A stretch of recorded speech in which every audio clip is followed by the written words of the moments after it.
Welcome to One Word a Day. I'm Sophie, a pilot into the universe of Chinese. Let's continue exploring doublets. And today we have two boxes together with each box with horizontal line in the middle. So you may know this character in contemporary Chinese rendering means the sun. The box is this rectangularized sphere symbol of the sun, and the horizontal line means the light or brightness or energy coming out of the sun. That's how Chinese, without just draw a circle, because that may be a ton of things, but with one horizontal line to define as the sun. Now we have two suns stack up. We know we live in a single solar system. So two suns stack up together. It doesn't make sense for people who live in solar system, right? So it doesn't mean actually two suns stacking up. It's one of the results, like many other examples of transformation of character, standardization, and kind of wipe out the original track. So that I never even put thought to this. Why chāng, two suns together, means flourish. And this flourish, well, I guess you can use sun to deduce, to reason why sun is associated with flourishing. However, two suns may not be good for flourishing, and maybe too much, right? So here, the bottom sun, the bigger sun-looking symbol, was actually yue. So it's a kind of like a sun-looking thing, but when Chinese render it, it's written slightly different. That in contemporary Chinese, the yue would miss the opening, miss a tiny bit over here, and leave a little opening over here to differentiate it from the sun. So basically, that looks similar. But if you look at 2,000 years ago's Xushen dictionary, here it's wide open. That was an ancient pot, cookware. So ancient times, our mouse symbol that symbolizes speaking or eating came from this cookware. These two are handles, and then this is the pot body, right? And you can see normally a closed mouth symbol would just be a box. And we eventually skip the two handles, just streamline it, the container itself. And with the lid on here, the lid is half open. And so half open lid pot, almost you can directly map it to, okay, this is not a closed mouth, so to speak. So this is somebody who is talking, who is letting out the steam out. Okay, inside the horizontal line doesn't actually mean steam or a stew in the pot. It came associated with another character. That's about the mouth symbol holding one horizontal line in it to mean that it's sweet, kind of ancient candy chewing, like you hold that sweet thing in your mouth as long as possible to enjoy the flavor. Given like back then, sugar doesn't have a bad name as today, but sugar was universally appreciated in ancient times. So this horizontal line symbolizes something sweet that you want to hold in your mouth. And when that sweetness encounter that half open lid, that basically means you are saying something sweet.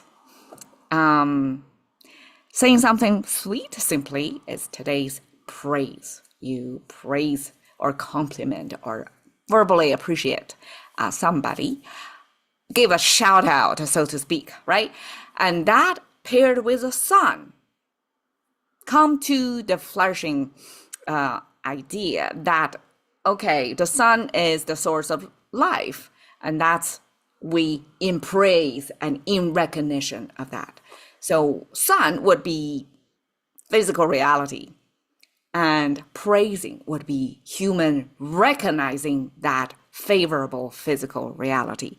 Together, they come to flourish. So this is an interesting idea of how our subjective feeling, that humans' recognition of something, may actually help with the morale or appreciation of good times, and in turn that becomes a positive feedback loop, right?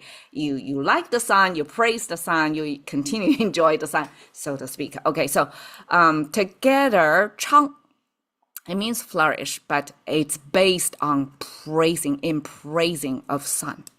Okay, chāng yan means language or the function of speaking. It came from the mouth symbol, organ of speaking, and the 3 horizontal lines were the contemporary rendering of used to be the tongue, which was connected, kind of pointing toward the mouth, that we use the location of the mouth inside the mouth to deduce is the tongue. So speaking is a function of our human mouth and tongue included. So that organ was expressed here. And then we have the top horizontal line and the dot that symbolize the words that traveling through space, going further away from us. And so together it draw out the phenomenon of verbal communication. And chāng simply means praise, right? It's a flourishing language or words. chāng sheng. At the bottom is a container. At the top is 2 weapons combined together. Weaponry in ancient times is essential to survival. And 2 weapons means you're ready. You have both defense and offense weapons together. You're have a better guarantee for survival, I guess, or winning the war. So that paired with a container symbolized ancient times the sacrificing of humans.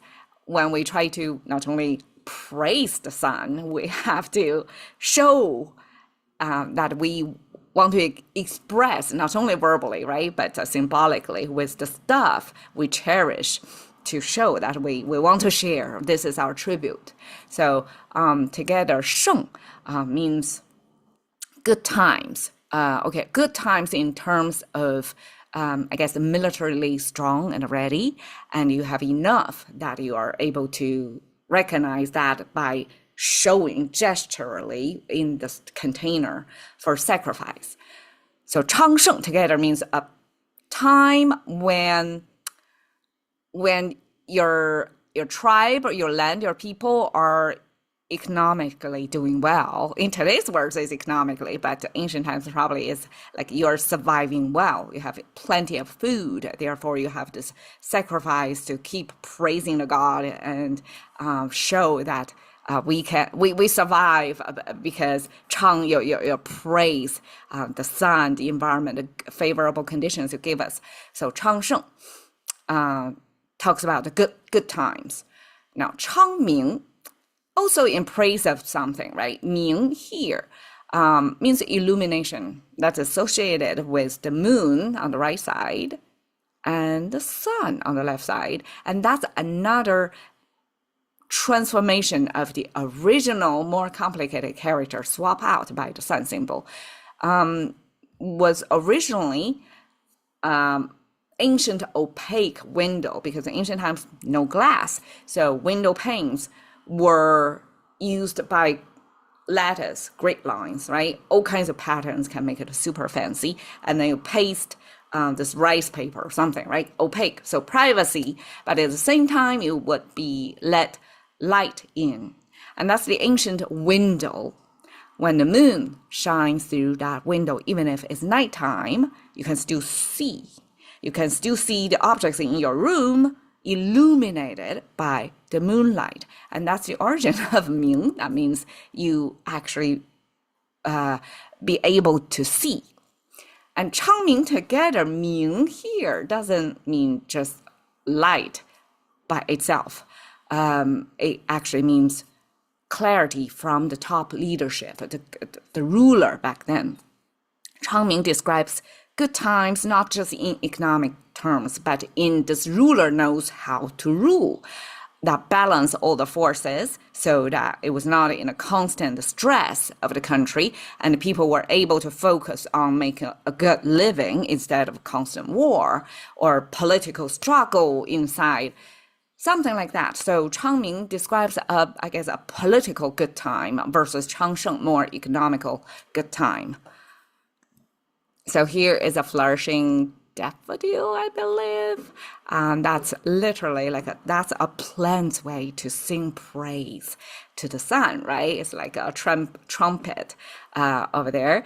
And so Chang describes human recognition of environment, of nature, that's the reason why we flourish. And while we're recognizing that, mentally, we're ready to build on top of this good environment and make it even more flourishing. Thank you for your time. See you another day.